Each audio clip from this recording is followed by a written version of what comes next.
All right, Aries, welcome to this monthly Sidereal Astrology forecast. This is going to be for May of 2016. I'm Athen, and this is for Sidereal. If you are new to the channel, be sure to check out the link down below because the signs are different. All right, Aries, so in May, we're going to talk about here the new moon, the full moon. We have some planets changing sign and changing direction as well. We've got Mercury going direct this month. We've got Jupiter going direct, which is fantastic, and a few other things I'm going to talk about.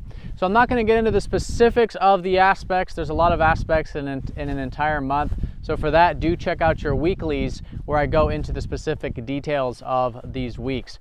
All right, so starting off the month, I want to say that there's a lot of energy in your first house. Happy birthday for those of you Aries who have your sun sign. Watching this for your sun sign, you have your birthdays this month. You've got your sun here. You've got Mercury Retrograde here in Aries starting this month, and Venus here as well. So there's a lot of energy here, and I feel like it's a good time to focus on your goals, focus on your ambitions, your self-image. And although with Mercury Retrograde, a lot of this is a bit reflective, that's exactly what you want to do. You want to use this time to reflect in terms of who you are, where you're headed, what are your goals, how can you rehash, redo some things. And it's a good time to do that with Mercury Retrograde because we learn a lot through experience. But it's not really a time to sit back. It's a time to take action, but just make sure that whatever it is you do, you can get yourself out of it if you want to, if you need to later, because usually things change with the retrograde. Maybe later we find out something we don't want to do, or we want to shift it into a new direction.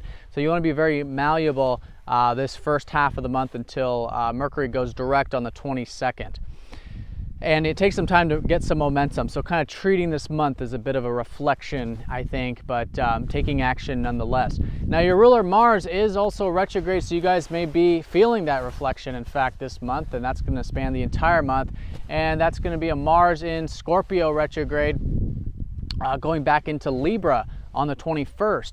So you guys at the beginning might be feeling a bit reflective in terms of what's really deep and meaningful to you with Mars in your 8th house, and where you can connect to things on that deeper level, whether it's intimacy, those deep connections in your life. But it all starts primarily with self, having that openness and vulnerability with self to do that acceptance. Because once we have that acceptance, that's where we have that transformation of Scorpio.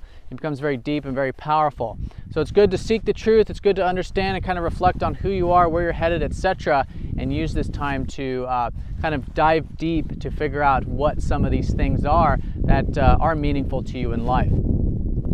So that's the starting of the month. Now the first major event of the month is going to be on the 6th when we have the new moon in your sign. So you guys have a lot of new beginnings slowly taking place, and around the new moon it's a good time to just kind of sit with the energies for a little bit, write things down, set your intentions. And again, this could be specific to pretty much any area of life for you. You know, it's the time of the year for you guys to really set your long-term intentions for the next 6 months and 12 months. So reflecting in terms of what your goals are, again, where you want to see yourself in 6 months, and all of these things relating to your ambitions in life. And I want to mention too that it is a very well aspected new moon. I'll go into the specifics of it in the weeklies and dailies, but it's forming a kite, which is a very supportive aspect, forming a lot of support from different areas of your life. Now on the 9th, we've got Jupiter going station direct, so a lot of the stuff we've been reflecting on in terms of our life path is now starting to move forward here in May. At least we'll see it perhaps more in the external environment in terms of opportunities coming up and whatnot. So this is specific to your 5th house, because that's where Jupiter has been retrograde and is shifting direct. And the 5th house is about your self-expression. If you've been reflecting on your self-expression, your creativity, your passions, your interests in life, you'll probably feel as the second half of the month unfolds, once Jupiter gains his momentum, you're probably seeing a lot more of those opportunities to express yourself or to create or to follow your interests moving forward for you there with that. Now on the 14th, the sun's going to shift into Taurus, followed by Venus on the 19th. So there is a shift of focus this month, and I think although there is a lot of attention on you still, with Mercury still there and whatnot, and really the second half, there is a bit of a segue into your second house. So as the second half unfolds, I think you'll probably find your focus is perhaps more on your values in life, maybe your material values, your sense of self-worth, your self-reliance, you know, really perhaps building your self-reliance, maybe through the material realm, such as through your material security. So whatever it is, it's a good second half of the month to focus on these things that you value in life, both on a material and non-material level. And I think with Venus here, you can really enjoy that as well. And there could be some nice things coming in for you to enjoy in your life. You know, your good meal, relaxation could be very enjoyable with Venus in that second house, and maybe even opportunities depending on your personal chart there. Now on the 21st, we've got a full moon, which is going to be right on the cusp between Libra and Scorpio, right next to your ruler Mars. And so there's this culmination now in terms of relationships this month.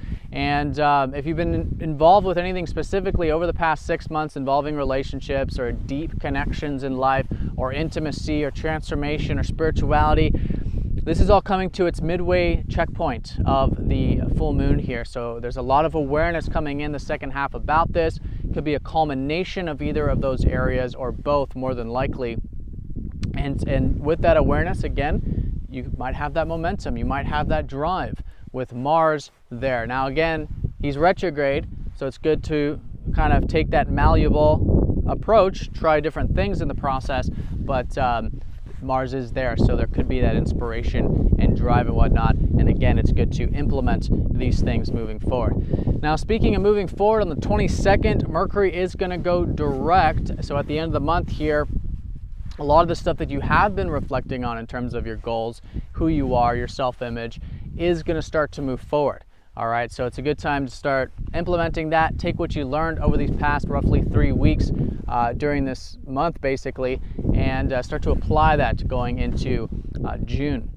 Now, on the 26th, we have the last and final aspect between Jupiter squaring up to Saturn. This has been going on since August of last year, and this has been that slow and steady approach to the expansions that I've been talking about. So now that Jupiter's direct, and there's a lot of that outward experience and outward opportunity perhaps for you to express yourself, Saturn is here at the second half saying that's fantastic, but don't forget about your responsibilities. Don't forget about patience and persistence in taking that mature, grounded approach. Now, this is Saturn in your 8th house, so this is all about building things that are truly meaningful to you in life, as it has been. And when you are focused on the truth, you're focused on the meaning, you know, without brushing things under the carpet, you're really open to building long-lasting things because they are meaningful to you, because they are out into the open, they have that meaning in them in that fundamental sense, then they can really be long-lasting and solid. So some things to consider with that, but an excellent second half of the month to take that mature, grounded approach towards expressing yourself, towards your interests or whatever you might find moving forward for you this month. All right, Aries, so have a fantastic month. Thanks for watching, and I'll see you all next month.